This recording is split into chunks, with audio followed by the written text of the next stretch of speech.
ยังฟังได้สลลลสวัสดีนะจ๊ะพี่น้องสวัสดีมือบุญบ้านเด้อจ้าถ้าได้ถ่ายคลิปพี่น้องเอ้ยตื่น6 โมง 7 โมงมากับได้ถ่ายคลิปค่ะ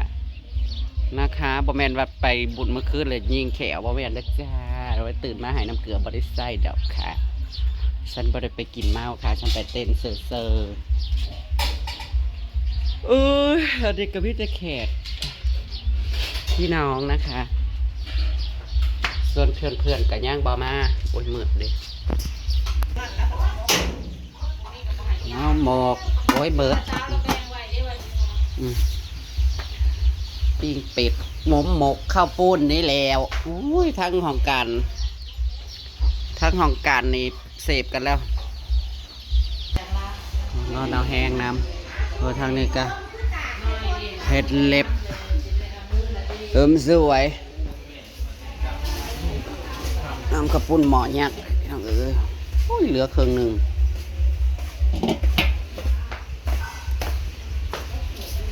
มาแรงกว่าแหละขี้โอ้มีเค้กวันเกิดกะ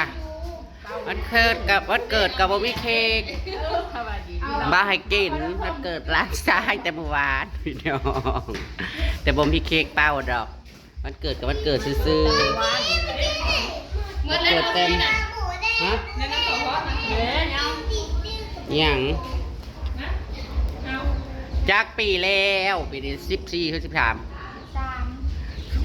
ปีบ้าแล้วแป๊บเดียวเฒ่าแล้วผู้เฒ่ากันสิได้น้ำออกนะไอ้แขกสกอนพี่น้องได้ข่าวว่าเพิ่นปินหมูเพื่อนเฮากับบ่เปลืองขนาดสิเอาไปกินผู้ให้มันอิ่มแล้วก็จังมาจังโมงข้าเจ้าอันนี้นะ2 โมงป่ายโอ้พอดีแล้วจังสิเข้ามาขนาดนะอย่าขี้ไปทางใดสุดออกมาอย่าโป่งห้องการกับกำลังอันนั้นพี่น้องน้ำมาได้ข่าวว่าเพิ่นปินหมูได้แขกนะคะบอกขับไปถ่ายใกล้ๆดอกมันสิติดมันเด็กมันเอาไว้ถ้าเจ้ามาเลี้ยงร้อนมองเด้อจ้ะเลือกเฮ้ยหน้าปอบนี่ผู้หญิงหรือผู้หญิงแต่คนมาแล้วคนสไลด์จนว่าผู้หญิงหรือผู้ชายคือเสียงอ้อยบัดนึงเด็กอ้อยคืออยากคือเพลงนี้เมื่อคืนนี่ม้วนหมอลำนั่นม้วนกับญาติกันมาคอยไปนะคอยเต้นดีพูดกับญาติพาหมอลำเรือเขาถามชุบนประวัติจักเทือพี่น้องก็ได้แท้เพิ่นจะกินหมูปิ้นโอ้ยตอนได้กับย่ายังให้ไปตอนนั้นไปแง่คนนั้น2 โมงเพิ่นว่าเพื่อดีเจ้าภาพมาต้อมกับมานะมียังเข่าปากเฮ้ยมาถอยกระยองม้วนเข้าไปมาถอยกระยองเมื่อแรกเงินกูมีดีเจเด้นานมันจะไปแค่นั้นเส้นว่าอยากอยู่ฉันอยากเมื่อมันจะเมื่อมันจบดีเจเอาว่าดีเจโลดีเขามาเขาจะไปแล้วเต้โลมึงจะไปเลยมึงอยากเสียหูเสียคนได้มึงนากันไปเล่นคนรอได้มาได้มึงมาว้าวนะจะสกัดกันกูอยากม้วนดำเตื้อกันเนาะมือนี้นะแม่เทคือพอเทคือเจอใส่กระโปรงใส่ก้นห่อเสริมขึ้นใส่มาคิวได้มาแล้วเดี๋ยวใจก้นห่ออยู่เมื่อเชียงข้างนี่ปะอยู่ในห้องการยังอะไรตัวนี้นะเพื่อนบักลุยมั้งนั่นยังบ่เพื่อนบักลุยเสียงดังแห้งเพื่อนเข้าไปแล้วนั่งนั่นแหละตู่ก็จะทำรถแห่ผมเพื่อนเสียลุยข่อยมานี่พอไปเบิ่งหมอลำเมื่อคืนนี่กาทำมาเมื่อคืนเพื่อได้นอนกับเที่ยงคืนเนาะหมอลำเหมือนกันเฮ้ยเคยได้เบิ่งตอนนั้นตอนมันเป็นยักษ์คู่ออกมากันบ่มาก่อนนะเฮ้ยมาก่อนยกขึ้นดังแล้ววงมันขึ้นมาแล้วชี้เคี้ยวนะเขาไปให้มาลั่นแทงคำเฮ้ยเขาไปให้มาไล่ย้อนลังประพัดโจพันบุฟเฟ่นะหมออันนี้นะกาเฮติมอนอะไรแล้วมันกะเลือไล่น้ำเสียงกะแบบดนตรีกะไล่บอทันต้องจะบรรยุทธ์จึกหากเมื่อคืนนี่มีดีกี่แน่ก็เลยมวนผู้เดียว เอ้าไปมันเป็นแขกผู้มีเกียรตินะสู เซิร์นอยู่ เซอร์ไหว เอามันอ้อมาเนาะ ซีเนี่ยไปขาแดนเซอร์เลยแดนเซอร์ก็ตาย เฮ้ย โอ้ยเนาะสู้เต้นคือบ่มีแห้งนี่ ไปนะบอกการเต้นหน่อยอย่าพาเริ่มโดยการลงเฮือนพุ่นเรื่องมากมากพี่จุฬา บ่พ้นน่ะบัดมันมาตกพี่มาตกทั้งเนาะทั้งพี่ทั้งหน้าบ่ได้ตกแห้งบ้านเฮาพี่ตกหมดคืนหักแสบ มันเลื่อมแล้วก็ย่ายตอนมันเลื่อมเนี่ยนะ เสียงเพลงเสียงมันประกบเสียงคนร้องบ่ได้ยินเลยเสียงมันจะจังได เสียง ๆอืม ตู้ระดังก็เสียงตู้ นักสิในห้องไว้ในไอซีหาโมง6 โมงกับเป็นยังเขากำลังมาเนาะให้มันจะได้แล้วไว้ มันในช่วงหนึงผ่านว่าพลมบนอื่นมาแล้วก็พวกอันนั้นแล้วก็ลุกขึ้นศาลาวัด แล้วครับคนโต๊ะหมอลำแต่ก็เห็นในลูกคือขึ้นตา ฉันเดียวว่าก็ตีกันเธอเอ้ามาพากันให้งานจังบอลลันยังตายใจหมออยู่บ่ก่อนมาแล้วเพราะว่าตั้งแรงมาเลย ยังบ่เลย ปวดตีนจนจะตาย เฮ้ยเขาล้ำหลายชั่วโมงกับมันเมื่อยเขาตั้งโคตรเอา อย่ามาว่าเฮ้ยเขามาทำมามืด ทำมาข้ามมา เข้ามาง่ายมันติดกันเขาก็มือบ้านงานบ้านอื่นนะเขาจ้างไม่นี่โนนบัตตี้บัตบุญบัตตี้ไปจ้างมาลำเลิงมาใช้ส่วนมือ ค่ะเบิ่งบ้านมึงน่ะก็วงนี้วงหยัง เป็นร่วมดาว อ๋อบักอันคำหลา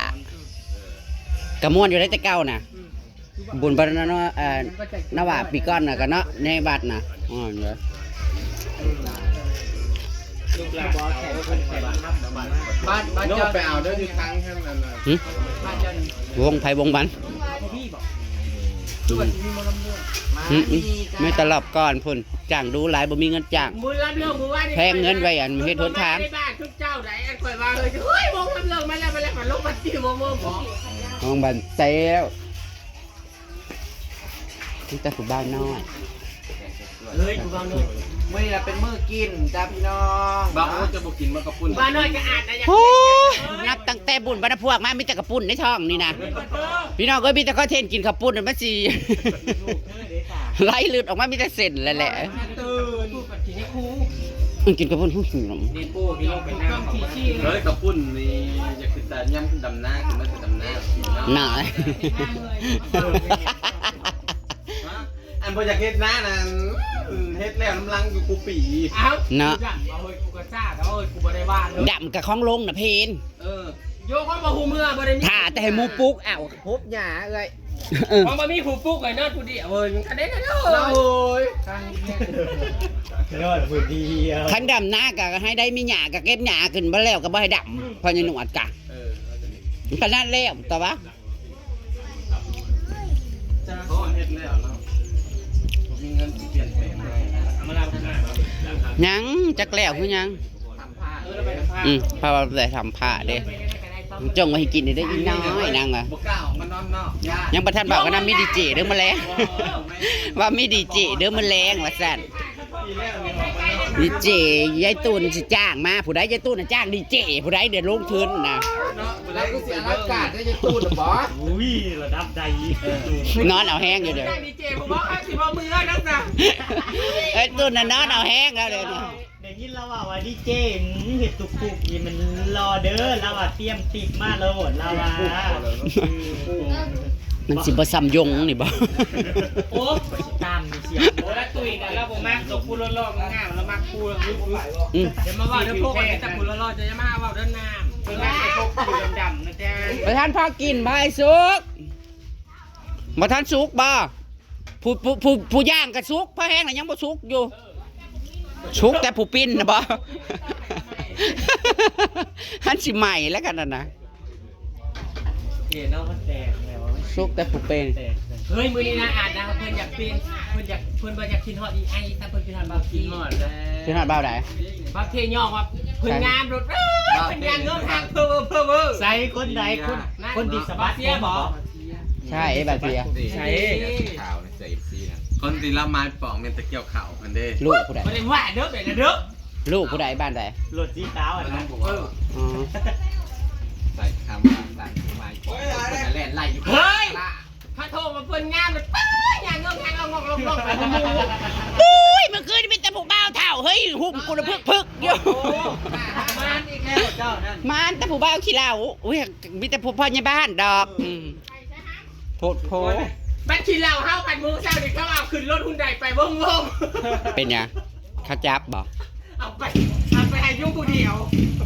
พอใหญ่หนูแอนะเอาคือจับเรา มันปวดมันสั่ง กวนยังแต่เก่าแล้วคือบริกวน โอ้ยแต่เก่ามาได้ซื้อลื้นเดือนเดี๋ยวนี้นะให้ลูกให้เต้าเขามาอยู่เขาก็มาได้อยู่ อะไร เงินนั่น แต่เก่าคือจังว่าบ่ได้ให้ลูกให้เต้า ไปเล่าได้มาแจกนะมาลุยลงไปเอาเสื้อผ้านะออกคนละชิ้น เอา มาลุยเอาใส่เลงลงไปแจกขึ้นมาผู้ใด พอใหญ่เมาเลย ผมมาขอเงินเท่าไหร่ครับ พอใหญ่แอนะแต่เก่าแล้วคือบ่ได้โซนเราได้เงินฉบับแล้วก็ไป จากอันนี้นะให้ลูกให้เต้าเขามาแต่บ้านดอนเขามาอยู่เลยเขาก็มาได้อยู่เพื่อนเขานั่ง อืมเพื่อนเขาก็บ่ให้อยู่ อุกอังเด้อเนาะซุ ดินเขา แล้วก็ไปทำงาน กูละเมื่อยได้คัดสิเว้าแห้งกับพ่อนะสู้ เขานั่นให้พอมาอยู่ดีดูพอเพื่อนกับเขาดินเขา อืม